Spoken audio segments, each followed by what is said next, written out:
kita ke interview.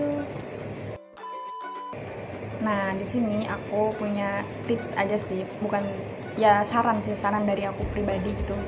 Menurut pengalamanku pribadi kayak gitu, aku juga sebenarnya nggak tahu sih ya HRD memandang kita seperti apa kayak gitu, dan yang benar-benar cara kita diterima itu seperti apa kayak itu aku nggak tahu. Tapi yang aku rasain ya selama wawancaraku, entah ya udah berapa kali, entah 10 kalian kali ada ya aku ikut wawancara. Tips yang pertama, pastikan kalian jujur dan sopan. Kalian pasti sering dengar bahwa attitude itu nomor satu, IPK, nilai yang kayak gitu, walaupun tinggi kayak gitu, akhirnya attitude tetap nomor satu kayak gitu.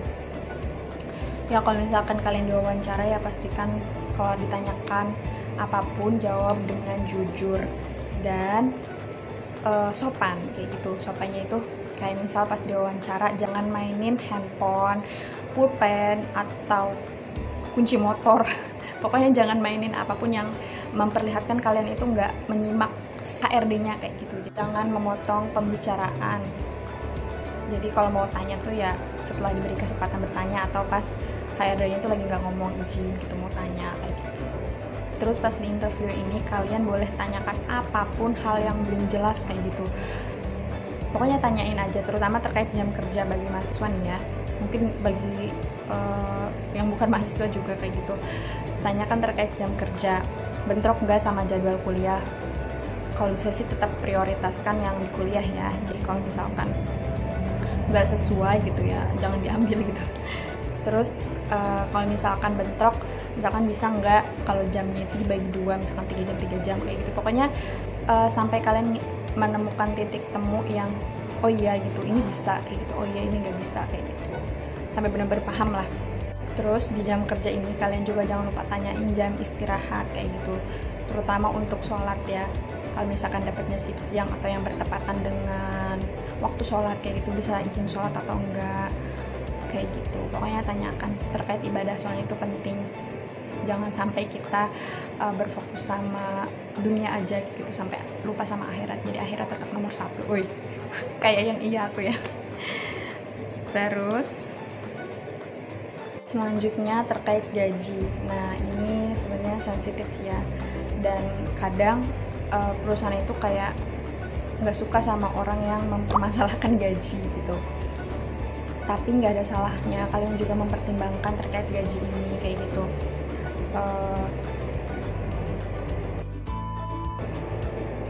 Dipertimbangkan dari segi waktu gitu, waktu yang kalian gunakan untuk bekerja itu, terus jarak dari tempat tinggal kalian ke tempat kerja kayak gitu, dan dengan gaji yang kalian dapat itu sesuai atau enggak kayak gitu difikirkan. Walaupun kalian pas nyimak tuh ya nyimak aja gitu, nggak apa-apa, nyimak aja oh iya gitu paham, tapi kalian sambil mikir juga di situ pas enggak gitu ya, apa ya namanya adil atau enggak gitu buat diri kalian sendiri kayak gitu. Jangan sampai menyiksa diri ya, walaupun di sini kita nyari pengalaman juga kan, kecuali kalau kalian siap sekedar mencari pengalaman dan nggak mempertimbangkan gaji ya monggo kayak gitu. Kalau aku pribadi ya tetap dipertimbangkan gitu.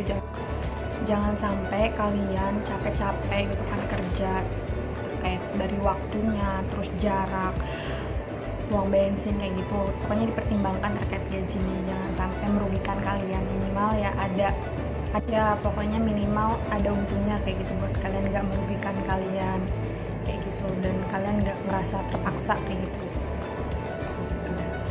Terus selanjutnya kalau misalkan udah dijelasin, udah paham, udah nggak ada yang ditanyakan, nah tanyakan lagi tanyakan lagi sama diri kalian sendiri kayak gitu, siap atau enggak dengan segala persyaratan yang ada, konsekuensi yang ada kayak gitu, siap atau enggak. Jangan sampai kayak asal yang penting lah udahlah kerja aja kayak gitu nanti. Jadi kalau misalkan sekiranya siap kayak gitu kan ya kalian bisa bilang siap kayak gitu. Terus kalau misalkan udah siap ya mendingan ya udah gitu, nggak usah dia siapin, nggak usah dipaksain. Soalnya kan kalau kita kerja karena dipaksakan itu takutnya juga nggak baik gitu kan. Jadi ya pastikan kalian nyaman dengan pekerjaan kalian kayak gitu.